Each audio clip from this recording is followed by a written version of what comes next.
Hey there, fans. Chris Burkhart here.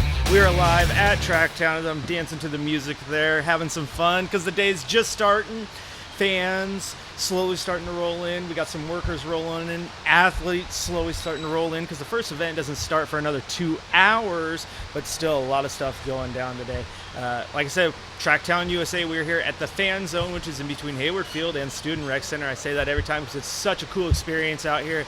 As it starts to build up, you got screens for people to watch the events, places to eat, have fun, relax. I've seen so many families out here just picnicking on the turf here. It's a really cool experience, an absolutely beautiful summer day here in Eugene. A lot of stuff went down yesterday. We're going to get to that here in just a little bit, break down what happened in the 100 meters and the 400 meter finals for both the men's and the women, as well as the decathlon yesterday. And later today we have some finals as well in the men's and women's 800. Let's pop up the schedule for you real quick, give you an idea of what we're looking at for the events today.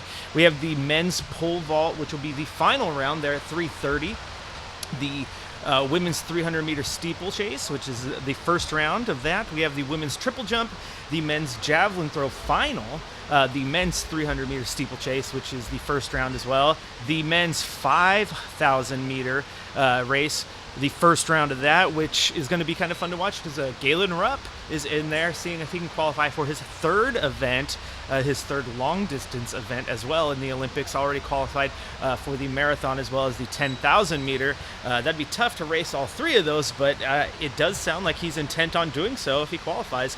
So kudos to Mr. Rupp, and again, I'm sure people will be rooting for him here since he is a hometown favorite. And then there at the end, probably two of the most competitive events thus far, the women's 800 and the men's 800. No doubt that the men's 800 or women's 800 meter has been the most tight and competitive event this weekend. Been absolutely phenomenal. Let's look forward though, because we do have the excuse me as I'm trying to speak here, the final rounds of the pole vault and the javelin. Yesterday was the qualifying round.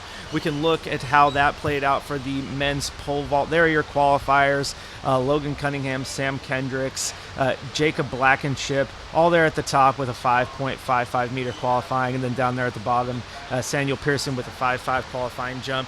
Nothing too big there in the qualifying. Most of the guys did what they needed to do, but the finals will be exciting when they really start jumping, see what they can, how they can perform and win a ticket to Rio. And there you have the men's javelin throw. Nothing much of a surprise there. The top 7.69 meter throw from Riley Dolezal, as and Sean Fury right behind him with a 7.6.26 and a 7.616 from Curtis Thompson. The numbers start to go down from there, but that's how you're looking for today's final setup for the javelin and the pole vault. So those should be pretty exciting here from Hayward Field. And then, like I said, at the end of the day, those two big finals in the women's and men's 800, I think there's a lot of people excited for that event. And hopefully it lives up to the hype, because thus far, the qualifying rounds, the semifinal rounds of those two races have been absolutely phenomenal. As we look, yesterday is what we're going to break down today. What happened yesterday was full of records and surprises and mayhem, but in a good way. As we check out some of these tweets sent out from Tracktown USA, world leads continued because how many of them were set yesterday? Justin Gatlin ran the two fastest times in the 100 meters. Spoiler alert as we move forward. LaShawn Merritt ran the world's fastest time this year in the 400 meter. We also have a record in the long jump for the year, as well as Ashton Eaton's record for the year in the decathlon. Absolutely phenomenal. This is another tweet. There was 7 world leading marks by 6 athletes today. Allison Felix set one in the 400 meter, as well as Shantae Lowe in the women's high jump. And another cool tweet for you guys to look at. Happy 4th of July. First off, we're going to give you tomorrow off from Tracktown, and then on the 6th is the hammer throw, and it's going to be the event here where it's just Hayward Field all alone for the hammer throwers. Usually, because of the event, they do that off in a different location, but they're going to open up Hayward Field, let them come in, and it is free to the fans. No need to buy a ticket. Just come on down to Hayward and experience the events here, the fan zone, and watch some of the best athletes in the world in the hammer throw, and it's not going to cost you a dime. You can't beat that. at all. Absolutely phenomenal. That's going to be pretty cool. So if you're in town, come check that out. It's definitely worth the price of admission because you cannot beat free. Now let's start getting into the events of yesterday and some other happenings around Tracktown, USA. If you've been watching these events or watching this show in particular, you've seen that Brooke Olzendam has come over and talked to me a few times, and she has been doing a great job bringing us features and some behind-the-scenes looks at what's going on here at the U.S. Track and Field Trials. She brought us a look at the fan zone. She brought us a look at the opening ceremonies, and just the other night, she had a chance to go to the Heritage Athlete Celebration where some of the legends of U.S. Track and Field all met in one place. Needless to say, she got a little starstruck. All week and weekend, Brooke Olzendam caught up with some legends off the track.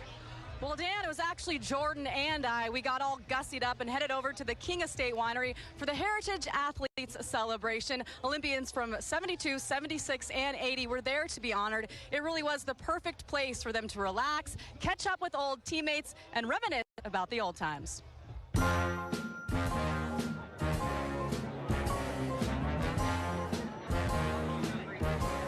You've had all this help and support. You've put in all this hard work, and you get a chance to claim that gold medal. What is that moment like?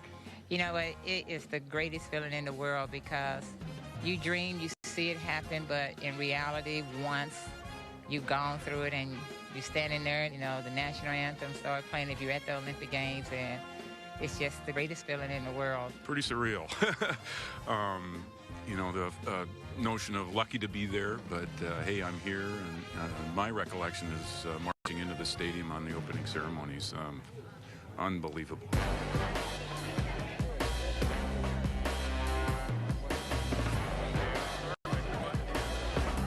It is absolutely gorgeous here at the King Estates Winery. But if you ask most of these Olympians here, there is one spot in the state of Oregon that's tough to beat. From on the East Coast, they can't believe we have something as perfect as this. When I was on the plane coming in, I looked down at this place. I said, now I remember it.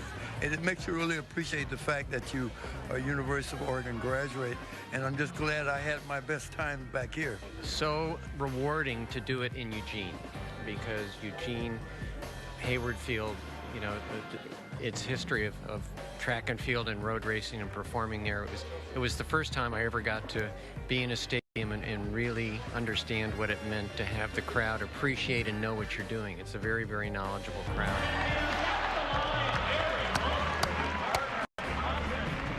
You can't compare anything to Hayward Field. To have a place here in America where the people really appreciate our sport, they know everything about each competitor, and to have it, you know, here in America and to have Hayward Field, it's one of the best.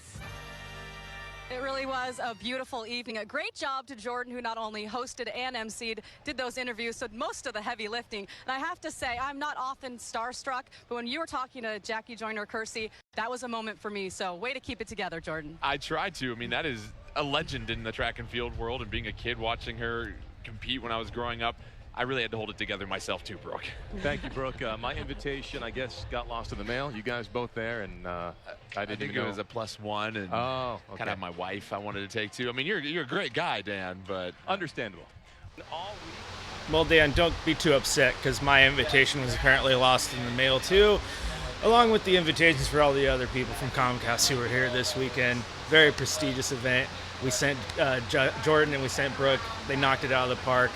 Good for them. And like I said, Brooke, a little bit starstruck there, getting to be there rubbing elbows with Jackie Joyner-Kersee, a absolute legend in the sport here.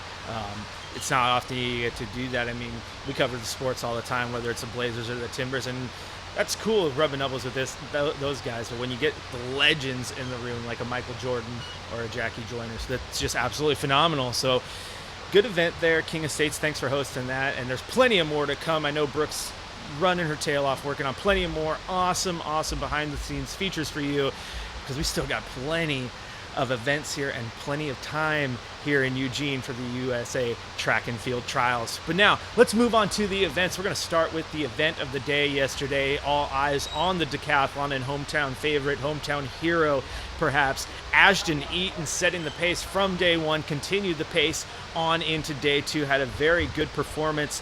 As we bring up some of the stats from yesterday, we can look right here. There are the final scores. Ashton Eaton led the way with an 87.50. Not too bad. He ran a 10.35 in the 100 meter, had a 7.84 long jump. It only took him one attempt. That's all he did. He said, hey, one jump, that's enough for me. And it did lead the group there. You look, 400 meter, he did well, very well. Definitely paced away from the crowd. The javelin throw threw a 57.84, ran decent, not his best time there in the 1500 meter, but he had it locked in at that point. Here you see a better look there at the final scores. Ashton Eaton with an 87.50. Jeremy Taiwo, who has had a very good weekend as well, with an 84.25, and Zach Zimick with an 84.13.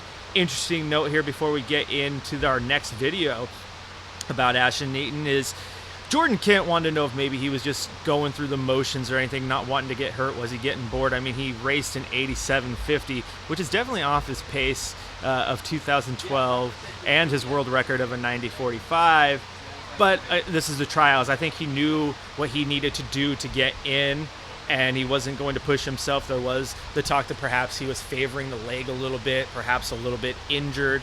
I don't know if that's really the case, but when it was all said and done, Ashton Eaton did what he needed to do to get in. So now we'll see where the scores go from here at the Olympics, because I think that's where it's going to be really interesting. For a little more, some highlights from this event, and a little more breakdown from some experts, a guy like Jordan Kent and Dan Sheldon. Take it away. The second and final day of the decathlon, Ashton Eaton very much on track to once again win this event. He certainly was, and what's interesting is you look at his times as marks this time around compared to 2012, they aren't where they were in 2012. I had a chance to talk to his head coach, Harry Mara, and he said that this is the decathlon that defines Ashton. He told me that Ashton was basically doing this on one leg, and you'll see he still put up some incredible marks. So, Dan, there's just no limits to Ashton Eaton and what he can do, whether he's healthy or a little banged up even. All right, so 5 down yesterday, 5 to go today, starting with the 110-meter hurdles. Heat 3, the first heat, has Jeremy Taiwo, who began the day in second place, behind Eaton, facing off with Oregon's Mitch Modine and Zach Zimick. Well, with Trey Hardy basically bowing out of the competition due to a foot injury, you knew that Jeremy Taiwo, or one of these younger athletes, was going to have a chance to take one of these coveted spots, and Taiwo, who was so good in the high jump yesterday, solid in the hurdles. Heat 4, Garrett Scanling showing well yesterday, including a top finish in the shot put, wins his heat in the hurdles. A lot of times these collegiate athletes are so well seasoned from a competitive season that coming into the Olympic trials, they're in much better shape than sometimes their competition. And then Heat 5, Ashton Eaton squaring off against the young collegians, Devin Williams and Harrison Williams. Well, the biggest thing to notice about Ashton is just how smooth he is over the hurdles. He glides over them. His technique is very similar to that of a world-class 110-meter hurdler. And this is usually an event where he's going to separate himself from the rest of the field. Eaton wins his heat and the event overall to extend his lead. Taking a look at the results, no real surprises, right? No, not at all. You knew Ashton was going to come out and run well, but as we mentioned, those times not quite where they were at in 2012. But when we talk to Harry Mara, we find out Ashton Eaton not 100%. 50 minutes later, they move on to the discus, where Eaton flubs his first throw but recovers to get a solid number on the board, with finish 10th in this event. Well, when you look at all of the throws between the javelin, the shot put, and the discus is the most technical for these athletes. It takes years and years and years to get these down. You notice that their discus kind of flops a little bit of a duck that they're throwing out there. You just want to get a fair mark. Jeremy Taiwo chasing Eaton with a slightly better result in this event, would finish 9th. I was very impressed with what he's been doing. Everyone thought he was just going to high jump 7.3, and then we might not see much from him in the second day, but he really brought it, especially towards the later events.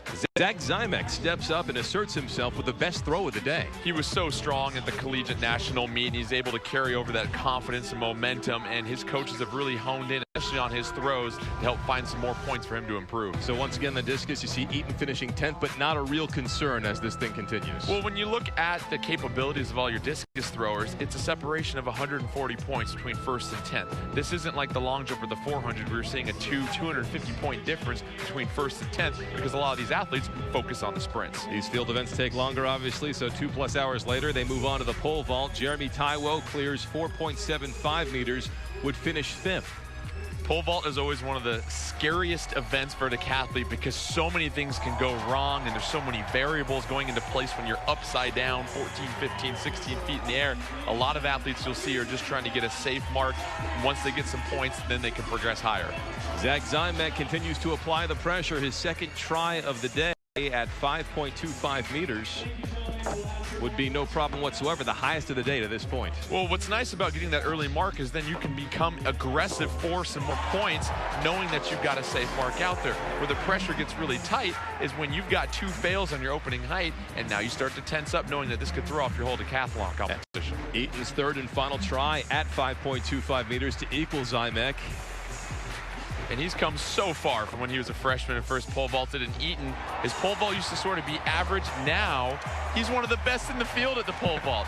And he didn't go any higher beyond that because he found out you got to stay healthy and just get through it. Any other attempts at a higher amount, you're not going to want to run that risk of pole vaulting and possibly injuring something when you've already got it in the bag. That was the question. Why not try and get past Zymek? There was no need at that point. No need to. You've already got this in the bag. You just have to throw a javelin out there and get through the 1500. You don't know what can happen. Ashton earlier this year actually got injured by a broken pole. Now, it wasn't his pole that snapped and hit him, but someone else's that hit him in the head and caused stitches. So with the pole vault, no need to go out there and pull something or hurt something with something goofy happening. You just want to get those points and move on, especially in the case of Ashton Eaton. So they're here, more of a breakdown there from the decathlon. Ashton Eaton, very good performance all the way around. The pole vault was impressive, as Jordan said. It's becoming one of his stronger events. There was no need to continue to push the limits on that just because he had already locked in that first spot and the points were coming easy for him. I don't think at any point he ever felt that he was out of the running for that top 3 spot, so there was no need to push it there. Some things to take note of. We're going to go back to a picture that we showed earlier, breaking down the stats of the day. Ashton Eaton there has that 87.50 on the day, off of his pace of the 2012 Olympics, which was a 90.39, and definitely off that world record pace. But we did hear that he was injured, and that could play in. But still, that 87.50 in context of everything is not terribly bad because, yeah, it's not off his pace. But you look here at the 2012 Olympics, that would still win him gold. And you look at the rest of the groups there. Trey Hardy had the 86.71. Obviously, that was Team USA. He's not here now. That's Eaton and Taiwo and the rest. But the rest of the groups there, I have 85.23 in third place. You could have went on, but the scores just continued to dive from there. So even at the 87.50 that he scored here at the trials, that's gold medal worthy right now. And I just don't know if there's anyone that is going to catch him. So now the question is to me, because I think he's almost a lock to win gold, I don't think there's anyone that can compete with him, is do you do that at the Olympics? Do you kind of do what you did here? Do you go through the motions knowing this is all you have to do to keep yourself healthy and win gold? Or do you go all out, just leaving it all on the field and see if you can break the world record again? It's going to be really interesting to see. Ashton Eaton kind of seems like the type to me that keeps himself kind of back when we're at events like this, but it's definitely going to go hard when we get to the Olympics. So if we could see that world record fall, the world record he holds, that would be pretty interesting from Ashton Eaton, and to see that happen. For a little bit more on the decathlon and what to expect out of Ashton Eaton, let's head to the man himself, because Tracktown Tonight, our nightly breakdown of all the events here, was lucky enough to get Ashton Eaton on set and his coach to talk about the decathlon and what to expect in Rio. Back here at Tracktown Tonight, Ashton Eaton did exactly what he needed to do to wrap things up in the decathlon and win it at the trials once again. The javelin and the 1,500 meters, a mere formality for this gentleman who joins us now, along with his coach, Harry Marr. Thank you so much, both of you, for being here with us. Ashton, how was it the second time around? It was nice. I think there was a little bit more pressure, I guess you could say. And people always like, was there more pressure? I think when things weigh more, I mean, if you're talking about like a physics standpoint, the Olympics weighs a lot. And so there is more pressure. But I think, this coach, he's helped me learn how to handle it well. And we've been through a lot of competitions together. So it was good. And Harry, I want to ask you, when this got done, you said this is the decathlon that's going to define Ashton. There's something special about this one. What was so important about this one? Ashton came in with a couple aches and pains, and seriously enough that maybe he couldn't have finished the meet. And to do what he did, as tough as he did, given those situations in a high-pressure meet like this, I think that defines Ashton Eaton even more than his world record performances. I think this will serve him well as he goes forward. Harry and Ashton, I'll get your response to this, but Harry, you had the quote earlier today, we're just going through the oceans, then we'll light the joint up in Rio. Sounds like Coach Mero. You got to have that attitude. You got to always go in swinging, and with Ashton and Brianne, both of these kids go in swinging. So, yeah, going to the Olympic Games, we're not going to go half party. Full show, man. Yeah. So how much were you holding back then, Ashton? Well, I wouldn't say I was holding back, but I wouldn't say I was giving, like, you know, I don't want to discredit anything in the decathlon. You always kind of go max out, and I'm a competitor by nature, but it was just kind of to the level where I wasn't pressing anything as far as my injuries are concerned. You know, you saw one attempt in the long jump. You know, that's just kind of how it was. Just get the job done, make the team. No need to go for world records. The talk this whole week was, is Ashton going to get the record again? Is Ashton going to get the record again? And you can kind of tell after the first couple events that, listen, we're not on world record pace. Does that ease maybe some additional pressure, or is that something you can't even really think about while you're out there? You know, I'm a very competitive person, so I like to try to beat myself, and so records and that kind of thing is nice. I had this like semi-goal of scoring 9,000 points like every time I did a decathlon, but yeah, I had to be realistic, and you know, getting this meet, you have to look at what this meet is about and how close it is to the Olympic Games. This meet was about making the team, and then in the games, we'll see what happens.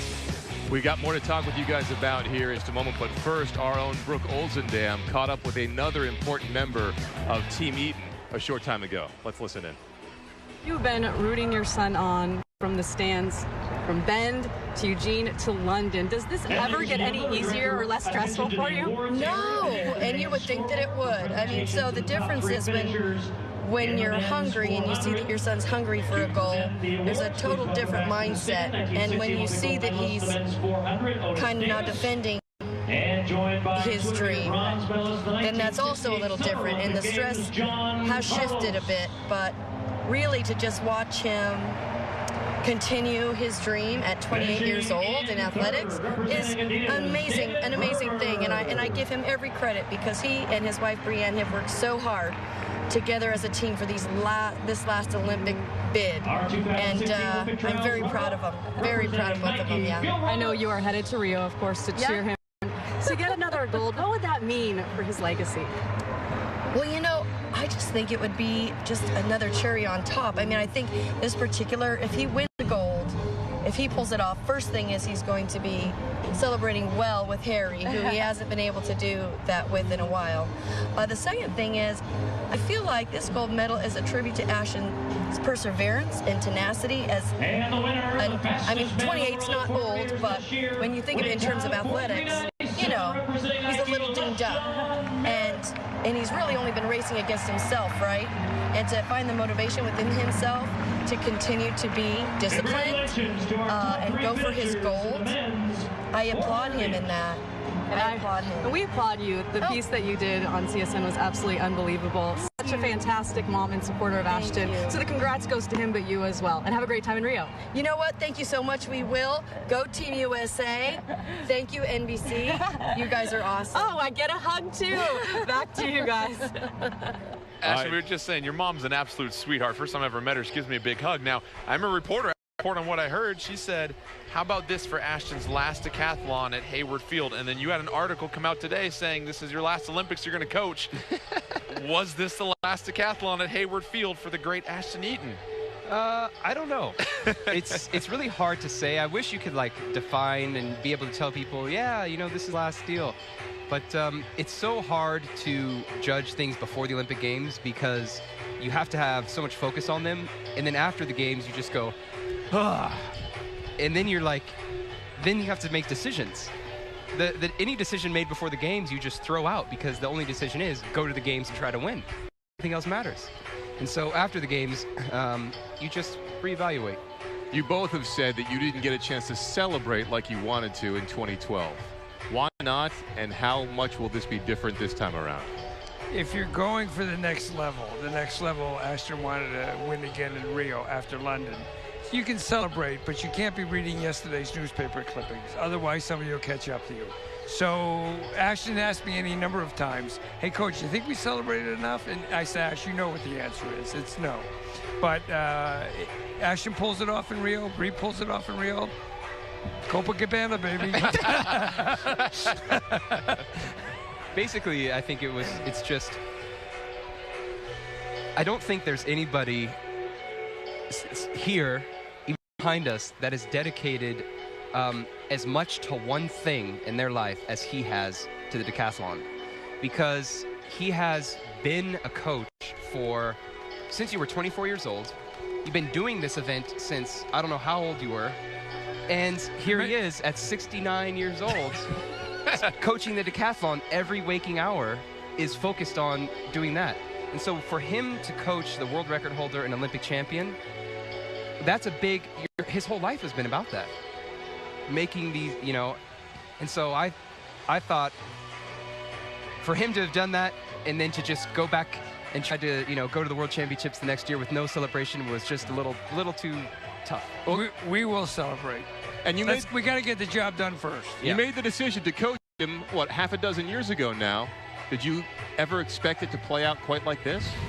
I never look that far ahead. Whatever the job is at hand, then I look at that period of time and go from there. And then maybe after it's over, I thought, yeah, Ashton did pretty well in college, and let's continue it on. But it was always a year-to-year type thing, and maybe more than that. But I never look ahead. If there's a job to do, we're going to do the job. And that's really what the decathlon's all about. Yeah. One event after another. Yeah. Ashton Eaton, Harry Mara, thanks so much for the time. Really appreciate it. Best of luck moving forward in Rio, and thanks for being here with us here on Track Down tonight.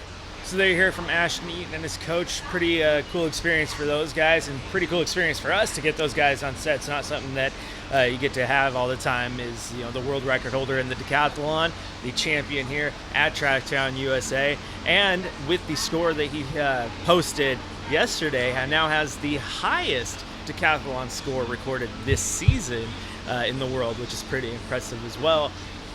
I think he's kind of attached to his coach, and that might be where those rumors come from, that this could be his last trip to the Olympics, his last race at Hayward Field. But I think when it's all said and done, there is plenty left in the Ashton Eaton tank. I do not think this is the last race or last Olympics that we're going to see him in, because I would like to see him do it one more time, because he is definitely fun to watch, one of the world's best athletes. Now, going from an all-around sport to the fastest sport in this event, in these events, let's go to the men's 100 meter and the women's 100 meter and break those down and see how those played. There was a few surprises, maybe not by name, but how their performances were earlier to how they were in the finals, that definitely surprised us. If we look here at the qualifying rounds, you can see Trayvon Brommel was ahead after qualifying. This is the group that advanced to the semifinals. This is their top 11 that advanced. Tyson Gay, another well-known name there, was in third.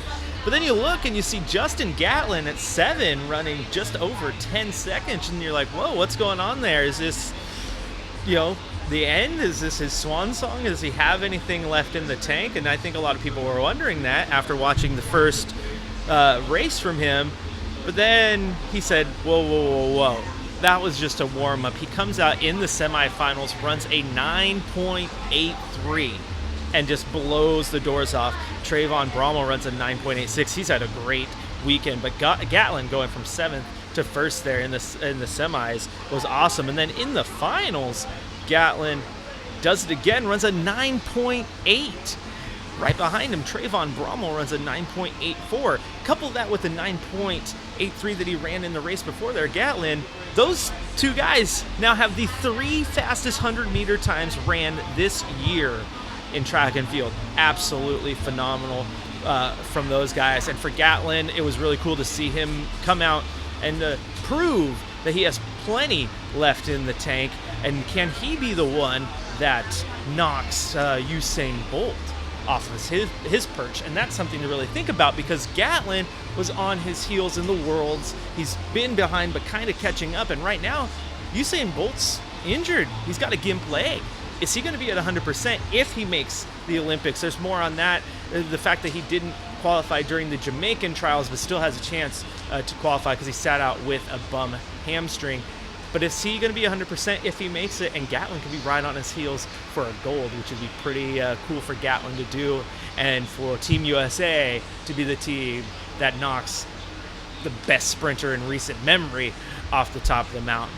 For a little bit more of breaking down the 100 meter, we were graced with the presence one more time of former Olympic sprinter Otto Bolden to help talk about the men's 100 meter.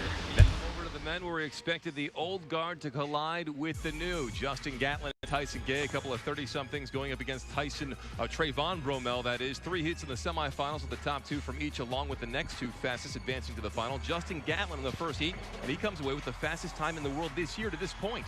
Yeah, 9.83 is the season's best for him, and he lived up to his billing as favorite for these trials. Second heat contains both Tyson Gay and Trayvon Bromell. And Bromell leads the way. And he's so consistent. Every time he needs a good start, he summons one. He did this to win the world indoor title and did it here to get himself into the final. So everything's setting up as we expected. Heading to Heat 3, Mike Rogers, the national champ in 2014. Otto, you were a bit concerned with him at the finish. Yeah, and that's because he always has a good start, but you see him here laboring.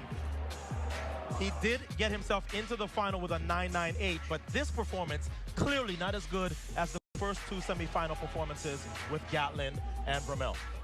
That sets up the top 8 here for the final. Taking a look at who the top 8 will be, you still have Gatlin and Gay along with Bromell as the favorites going in, right? No question about that. I thought that Justin Gatlin, the only person in this field that could trouble him was Trayvon Bromell, but he would need a personal best to do it. An hour and a half later, the top 8 line back up for the final. And Gatlin with the fastest time in the world this year. He's not the Olympic champion back in 04 for nothing. So consistent in his starts.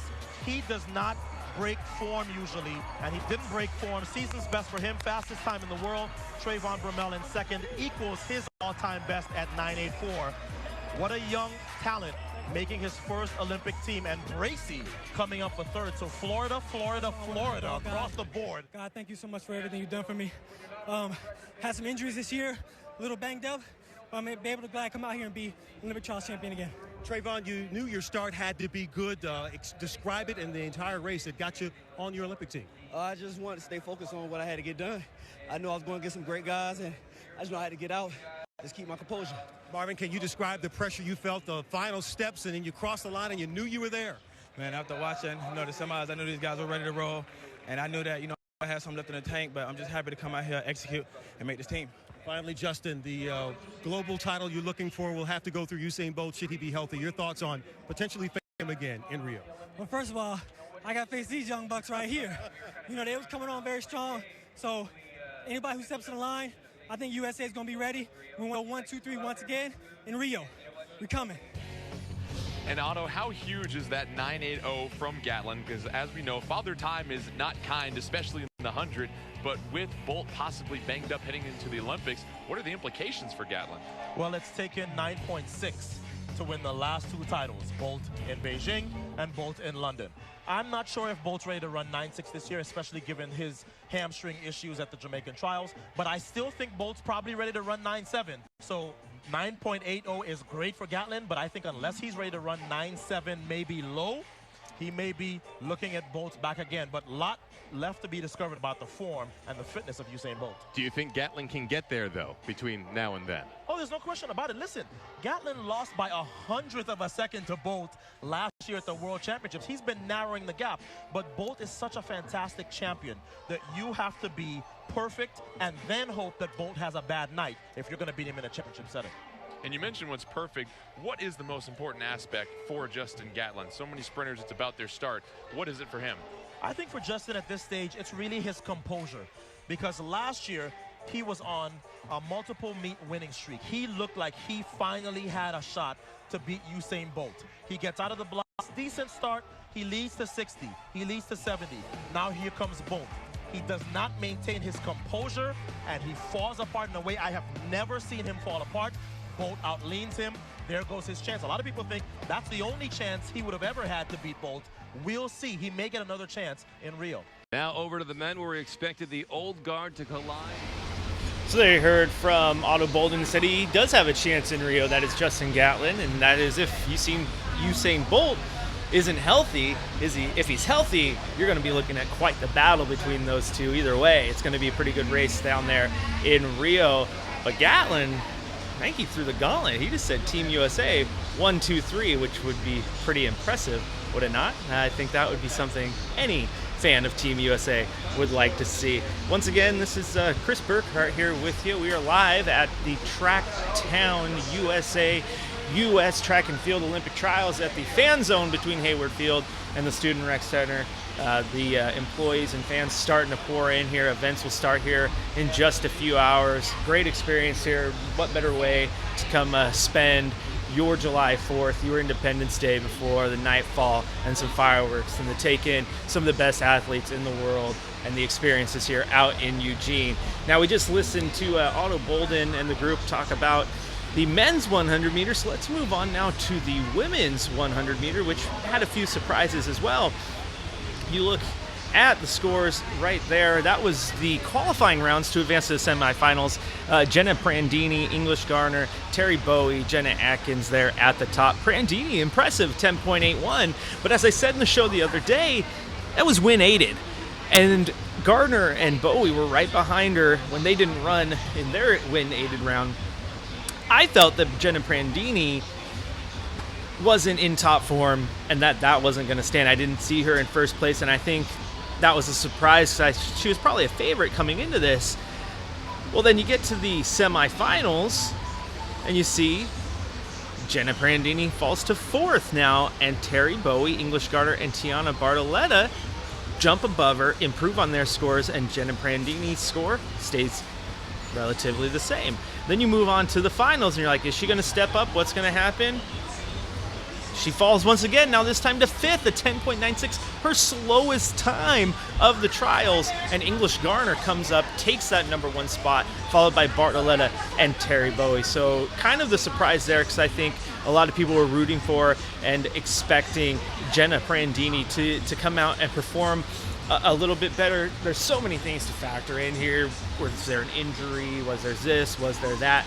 But either way, I think it's definitely a surprise to see that she fell out of the top three and won't be going to the Olympics. However, you got English Garner there at the top, which is very impressive. We'll get to more on her after we play our next video, because there's some stats you really got to look at with her, Bartoletta, and Bowie, and how it relates to the Olympics and what you could expect out of Team USA. But for a little bit more on this race, how it all broke down and what to expect in Rio, first let's head to the expert, Otto Bolden, and our panel on Tracktown tonight. Impressions from day three. I'm a little exhausted because I've been shouting for about the last half hour, but this is as strong a U.S. women's team in that 100 that has ever gone. There's never been a final ever in history where three women have all gone under 10.80 seconds legally. So we saw something for the very first time here this evening. Well, let's show it. Why don't we? Let's show the fans what happened out there in the track tonight. The semifinals of the women's 100 meters. The top two from each of the three heats, plus the next two fastest advance to the final. Some windy conditions leading to the first heat leads to a nice pace set by Tori Bowie. Yeah, Tori Bowie has been looking this relaxed all trials long. She puts more than 0.2 of a second on second place and qualifies comfortably into the final. Second heat would be dominated by the Ducks. Jenna Prandini and Ariana Washington automatically qualify for the final. University of Oregon put 5 people into this semifinal round, and they were led by Jenna Prandini, who lifted very well in the final 50 to book her place in the Olympic trials final. The third heat, headlined by perhaps the favorite and another former Duck, English Gardner, leaves no doubt ahead of Tiana Bartoletta. Yep, trained by John Smith, my former coach, and she has done so well to improve her final 50. She won her first round, and she put herself into the final with a semifinal win. There you take a look at the finalists as they match up, the top 8 from the semifinals. Any surprises out of you? No, I thought that maybe Prandini would have run a little bit better in the actual final, but what a final it was. If you ran anything worse than 10.8, you didn't get on the team for Rio individually. 90 minutes later, they line back up for that final where English Gardner in a tight race. Edges Bartoletta and Bowie. And she was the only collegian to make this final 4 years ago. She finished 7th then. She made sure she was on the team this year with a win. New personal best for all 3. As that is, on average, in terms of time, the best U.S. team ever sent to the Olympic Games. And here's NBC's Lewis Johnson. It's so crazy, 2012, I wasn't even in the relay pool. To come back in 16 and be able to make the team against phenomenal ladies. I mean, that was the best race I ever had all season. And I think that we're going to go out there and give USA the best performance ever. All right, Tiana, how did you survive the double? You're on for the long jump, and then you come back here in the 100.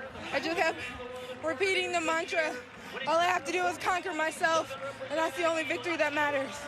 Tori, the first Olympic Games for you. You're going to jog around here as an Olympian. What does it feel like to you? I mean, I just got to be thankful for every moment, you know.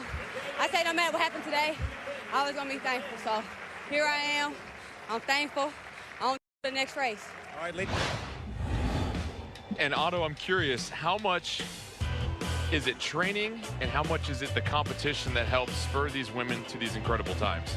Well, let's make no mistake about it, guys. This is the fastest straightaway in the world. That's not my opinion. That's what the average of the times run here dictates. And no surprise that the times were fast. I was concerned that at the beginning of the day, all the wind aids were illegal. They were over 2 meters per second. The wind died down, and that's why we saw one of the best races ever, and certainly the best race ever in terms of top 3 places. This is a really, really amazing sprint final that we saw here today. The time's a bit surprising, but the finishers, was that a surprise? No, that's the 3 that I had, just not in that order. I actually had Bowie winning because she had looked so good. I had Gardner second, and on my picks, I had Bartoletta in third. She's been there before. She's made her second Olympic team, the other 2 making their very first. And a lot of local people obviously wondering if Jenna Prandini was going to make the team. The 4x1, though, do you think they'll take her as the 4th option? Yeah, because Prandini was on the U.S. team that got silver at the World Championships. I would not be surprised. She went to a very good relaying school here at the University of Oregon. I think Prandini will be selected for that relay. Your impressions from day 3? So there you hear from Otto Bolden breaking down the women's 100-meter. Still says Prandini has that chance of making that 4x400 relay. That would be nice to send her to the Olympics either way, but still a little bit of a surprise if she didn't crack the women's 100. But you heard Otto Bolden say it was hard because that is statistically, time-wise, the fastest U.S. women's 100-meter team that we are ever sending to the Olympics.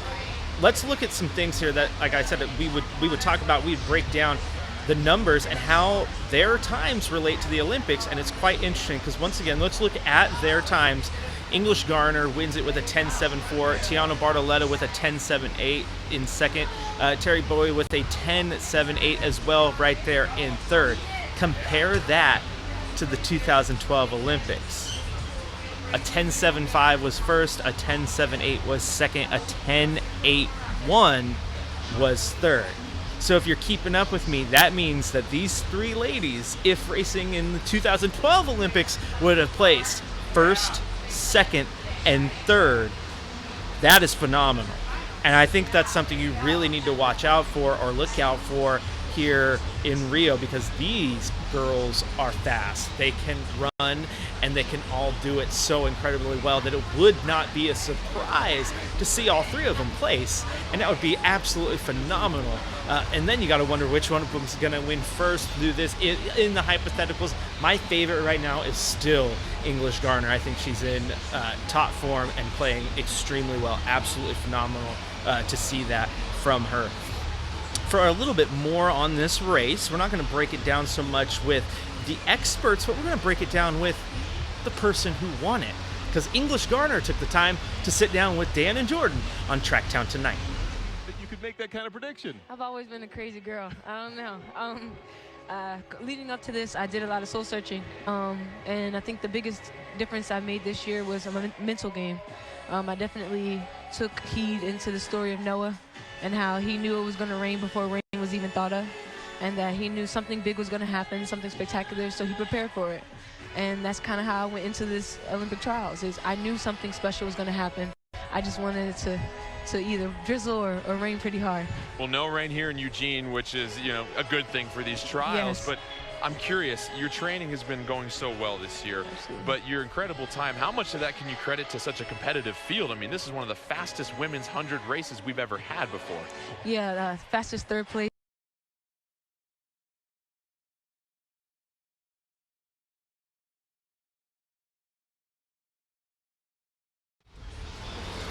Sorry there, I apologize for a slight technical difficulty with that video. You heard a little bit from English Garner, though. What was her inspiration? She's a crazy girl that she knew something special was going to happen here in the Olympic trials, and something special did happen, and then we'll see what happens in Rio. Later in that video, she did say, now her sights are set on gold. That's what she wants to win, and that would be great for her, and I still think she's a favorite within that group, but that is by far one of the most talented group of Olympic 100-meter sprinters you're ever going to see. Absolutely phenomenal.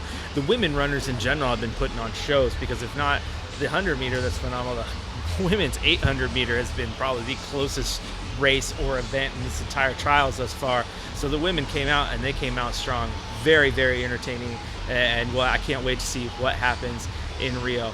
Well, moving on though, let's head now to a little bit longer races. Let's head now to the 400-meter. We're going to start with the men, where LaShawn Merritt wins the final. He came back because during the semis he was in 5th, and very good to see him there. Remember, he took bronze at the Worlds, so a lot weighing on Merritt to see if he can improve. But a big surprise there is Gil Roberts in 2nd.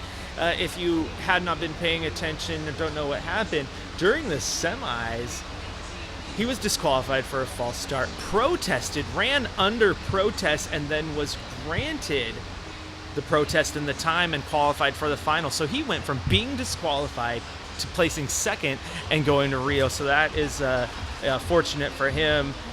Again, I don't know exactly how all these protests and things work. I think it is kind of weird at times to say, okay, well, you're disqualified, but no, just kidding, you're not disqualified. But hey, I guess it works out in the fact that he ended up being the 2nd fastest one on the track today, or last night, and made the Olympics. So I guess it works out for us, hopefully, and when it comes to Rio. But for a little bit more on the 400 meters, what better way than head to the experts on our panel, Dan Sheldon and Jordan Kent. On the men's side of the 400, it's LaShawn Merritt looking for his 4th straight U.S. title and 3rd straight win at the Olympic trials. Tony McQuaid ran the fastest time in the semis of the 400, but it's Merritt taking the drama out of this one, running the fastest time in the world this year.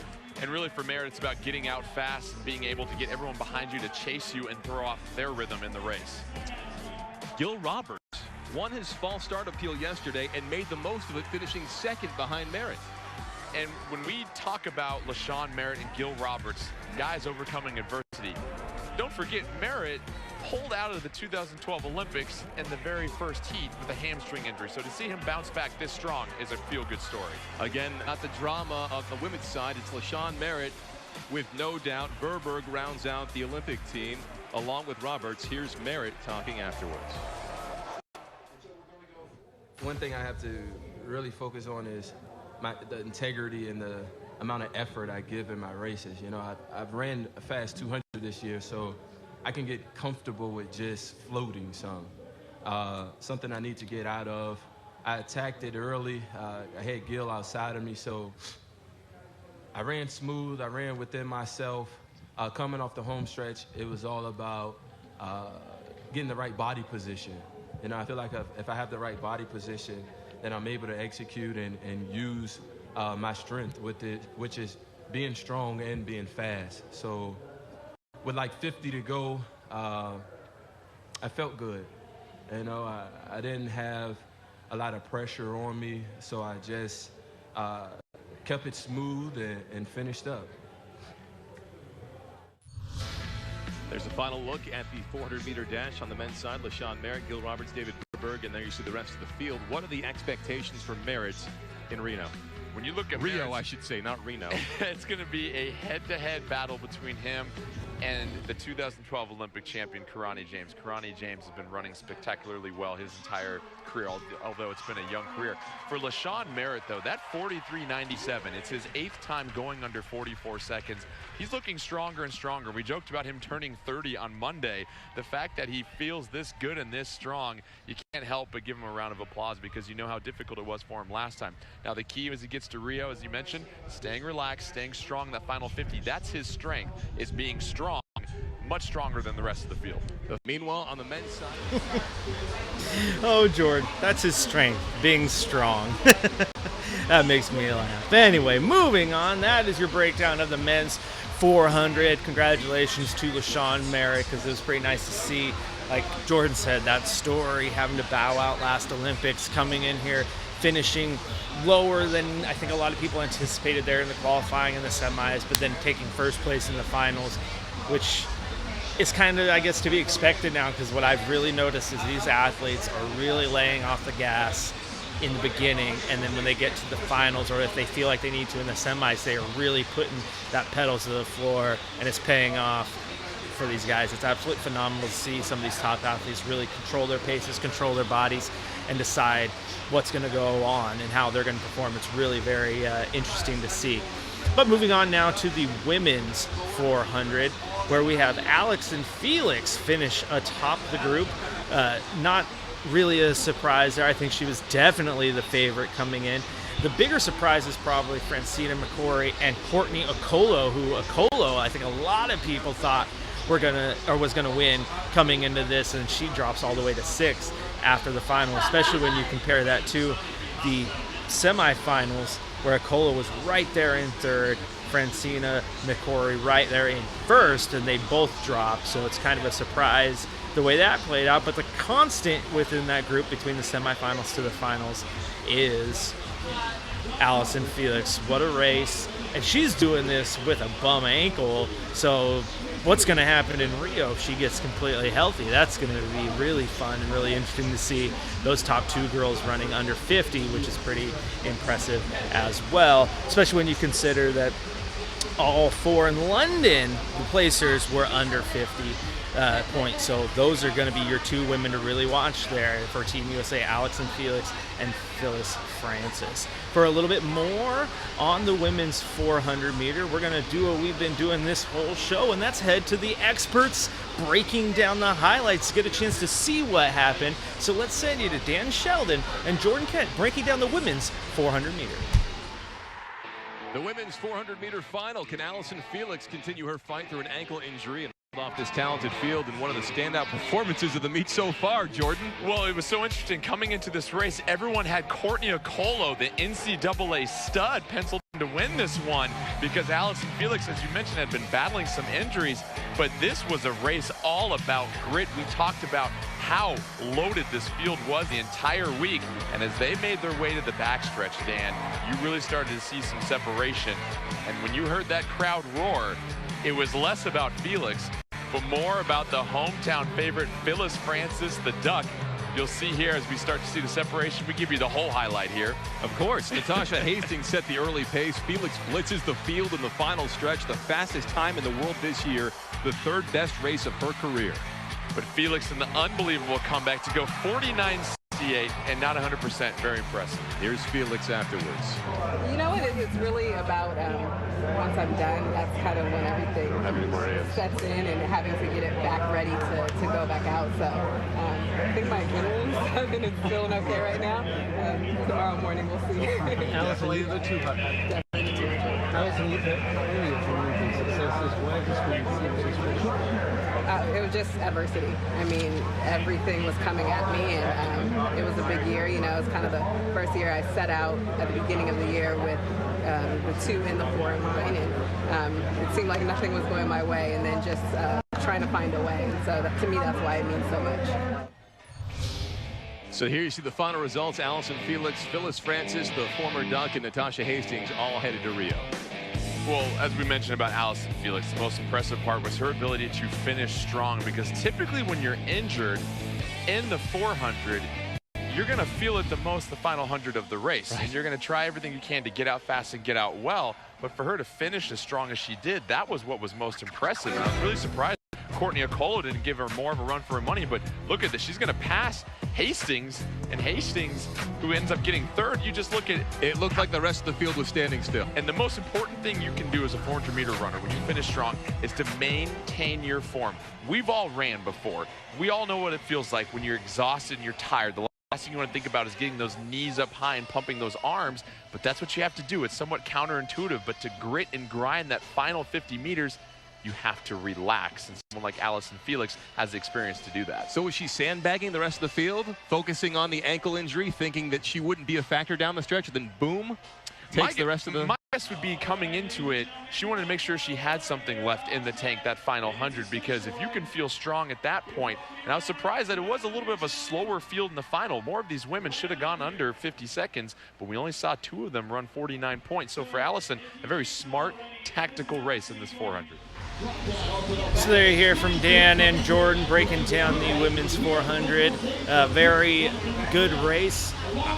What I'm taking away from all this, and it's really surprising me and really awesome to see, is how many of these races are pushing former Oregon Ducks. I mean, a lot of Ducks making the cut, going on to the Olympics, which is absolutely phenomenal for all you Duck fans, all you Duck grads, and all the people around here in Hayward Field to watch the Ducks be kind of putting on a show. Very impressive, but I guess it does help to be running at what was once, or still is, your home course, your home track. It's pretty, but either way, definitely impressive.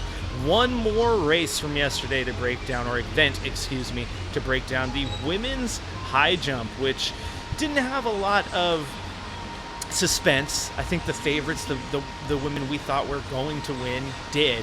That's Shantae Lowe and Vashti Cunningham. Now those two, I think, have a stranglehold on this event right now. There's no other women who are really jumping in the same realm they are. Shantae Lowe, we all know about her. She is just continuing to do what she does best, and that's jump and jump high. That 2.01 meter you see there is the highest outdoor jump of the year in the track and field world.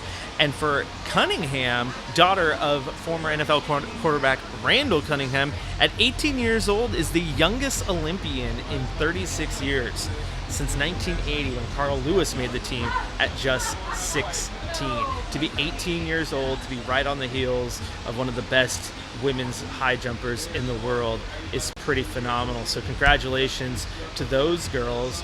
It's going to be a fun Olympics for them, and I'm really, really excited to see what Cunningham has in store. Because like I said, she's only 18 years old, not even close to reaching her peak, and she's already this talented, this good. It's going to be absolutely phenomenal to see what comes in the future for her.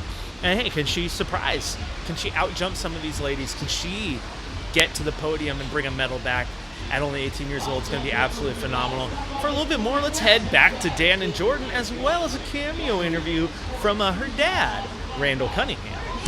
High jump. Vashti Cunningham has taken the high jump world by storm. The 18-year-old daughter of former NFL quarterback Randall Cunningham, looking for the Olympic bid after winning the indoor world title in Portland earlier this year.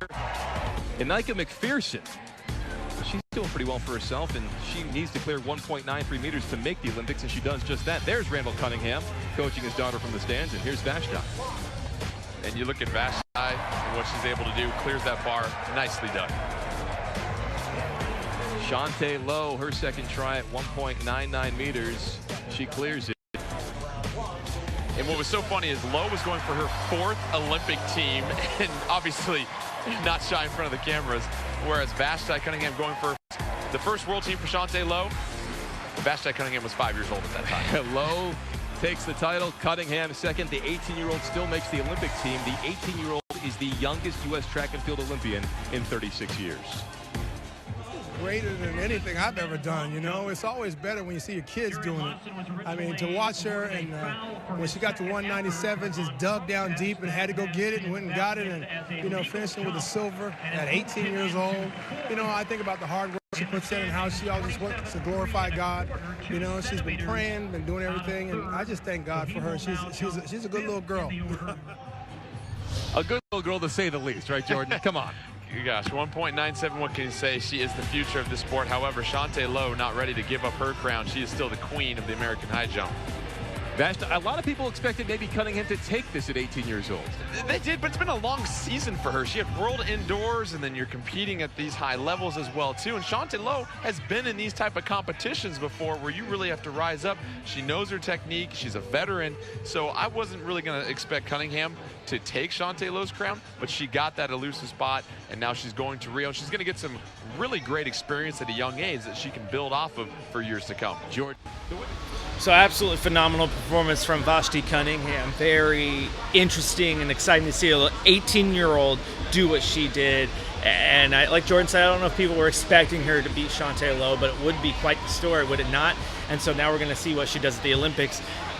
But you got to keep that head high if you're her, because guess what? You're going to go to the Olympics. You're going to face the best female athletes in the world representing their countries. And if you don't podium, you don't medal, you're only 18. You got plenty of Olympics ahead of you, Miss Cunningham, and it's going to be absolutely fun to watch her and see what she does.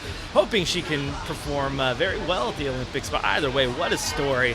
I mean, when I see someone like that, I'm just like, wow, what did I do when I was in high school? I should have been in track and field, tried to do something. I mean, that is just phenomenal and hard to do. Very good for those two, and congratulations to Shantae Lowe and Vashti Cunningham for setting the pace there. Now that's the end of the events yesterday. We're almost done, about to wrap up here. It's 2 o'clock here. Fans are pouring into the fan zone. First events are going to start here in just a little bit over an hour. And then the end of the night today is going to culminate in the men's and women's 800, which is probably the two most competitive events of this entire weekend. Let's look at how they've panned out so far to give you guys a little bit of a heads up and a recap. Right there in the men's 800, Boris Berrien has been setting the pace all weekend long. I don't think anyone's really touched him, and I don't think he's even tapped his potential yet is in respect to how fast he can really run this event this weekend. You see the note there, Craig Angles advances to final on appeal. He tripped up with Shaq Wallace, appealed that, hey, I was in position to advance if I wouldn't have been tripped by the runner. The appeal went through. They granted him it. It was interesting. So it looked like Shaq actually was more of on the receiving end of the trip, not Angles, but they didn't see it that way. Let Angles in. So it'll be a fun race tonight to see how that pans out. If you're asking me, I'm thinking Boris Berrien wins that one easy. I'm gonna bet that Kashmir Loxham comes in second, and another runner I've really been having an eye on, and I really think could surprise and get that third spot is Clayton Murphy, the young collegian. So watch that. That's gonna be my pick for the top three: Berrien, Loxham, and Murphy. We'll see how that one pans out. And then you also have tonight the women's 800 final. Brenda Martinez, Molly Ludlow, Allison Montano, Raven Rogers setting the pace, A.G. Wilson right there.